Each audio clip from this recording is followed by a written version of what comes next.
the other news of this Friday now, and it's looking like the Iranian nuclear deal is going to be a done deal. It just passed a key Senate hurdle, and the president does have the congressional numbers he needs to get it passed. Last month, 75 former lawmakers sent a letter to Congress urging that body to support the deal. Former Democratic New York Congresswoman Liz Holtzman was among them. She spoke with our Richard French a short time ago. All right, I want to give you an opportunity to speak to some of the criticisms we've heard about the deal, and most notably, some of them even coming, surprisingly, from Senator Schumer, who in the end, while conflicted, said this was worse than the status quo, if you will. Talk about the inspections, or more importantly, in his and other eyes, the fact that they're not unilateral. Why shouldn't that be an issue of major pause? Well, I think there is an extremely severe and rigorous inspection regime that has been put in place, and the International Atomic Energy Agency is going to be supervising it. But, you know, that's going to be one of the very great challenges for the president once this deal goes into effect, because we're going to have to monitor it. We're going to have to make sure there's no cheating, there are no violations. That's going to be a big challenge. But the important thing is, because we're all going to be in this agreement together, we, the European Union, our allies in Europe, Russia, and China, any kind of sanctions or any kind of pushback against Iran will be joint. If we opt out of the treaty now, and Iran goes ahead as it will with its present nuclear program, then if there are any violations, it's just the U.S. acting on its own. And that's going to be a much weaker situation for us in terms of making sure that Iran doesn't get a nuclear weapon. And the inspections aren't the only issue. Let's just look at where we are right now. Right now, Iran is on the cusp of having a nuclear weapon. It's got enough fissile material, that means uranium that's enriched, to make 10 nuclear bombs, okay? Under this agreement, Iran will have to cut out that material and will not have enough fissile material to make even one nuclear bomb. The argument that from some expected sources, Dick Cheney's and others, was we came from a position of strength here in negotiations and instead made far too many concessions, namely the 24 days here before the inspections can happen without notice. On top of that, basically we're going to give them, in 10 years from now, we won't have the same stick that we have now. And furthermore, that the monies that will be going to Iran as a consequence of that will continue to go fund state-sponsored terrorism. Do you think we could have driven a harder deal? Anything that Dick Cheney says on the subject of foreign affairs, and probably the subject of other kinds of affairs, it's just useless to me, because this is a guy who said, you know, it was going to be a cakewalk, that we had to go into Iraq. He was totally wrong. And let's look at how wrong they were on Iran. When Bush and Cheney started, they said, we're not going to deal with Iran. We're going to be tough, tough, tough, tough, tough.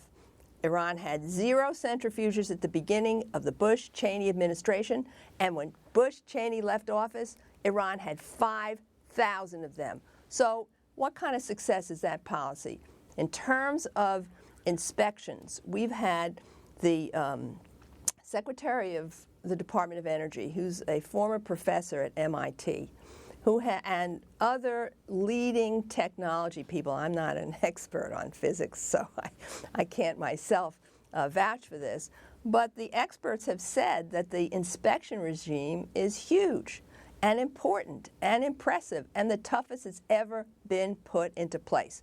But we can't just let the words rule the situation. We have to, as I said before, we're going to have to, as a country with our allies, monitor this agreement and make sure the inspections are really effective. With regard to the money, if we pull out of this agreement now, Europe, England, France, China, Russia have basically said they are going ahead. So the sanctions regime will not be in place, and therefore Iran will not only get the money, but it'll be in the position to go ahead from where it is right now, which is we're on the brink of having a nuclear weapon. So they'll have the money, they'll have the nuclear weapon, and where are we?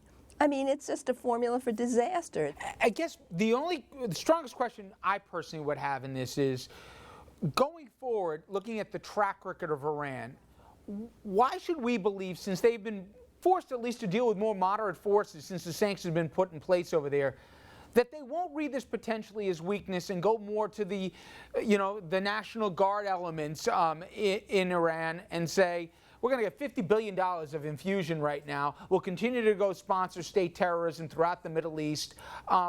Why should we think that they're not going to read this the wrong way, that now they once again are in the catbird seat instead of over their barrel? Well, they're not going to be in the catbird seat.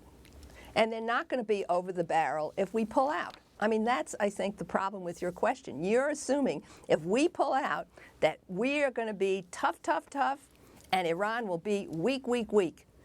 That's not correct, because if we pull out, none of our allies are going to be with us. They've told that to members of the Congress, they've told that to their own publics, and they've told that to the President of the United States. The American people need to listen to that. This is not an agreement that relies on hope and trust and good faith and all of that. This is an agreement that relies on very tough implementation schedules and requirements. And by the way, none of the sanctions are lifted until these milestones are reached. In other words, until the centrifuges are dismantled, until the plutonium plant, they start putting concrete and cementing it up, until they remove some of the nuclear fuel. So this is just I think the fear-mongering here has tried to obscure the benefits of this treaty. But the idea that we're going to be better off by losing our allies, by confronting Iran all on our own, by letting Iran still have the benefit of the money because our allies are not going to obey the sanctions, doing that puts us in a much worse position, puts Israel in a much worse position, and puts the whole world in a much worse position. Congressman, thank you so much for a few minutes. I appreciate it. Thank you. And we want you to get involved in this conversation. Head over to Facebook or Twitter or both and sound off on tonight's question. If you were in Congress, would you vote to support the Iran deal?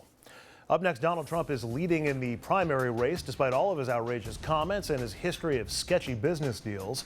We're going to talk to a reporter who has dug deep and come up with a lot of dirt.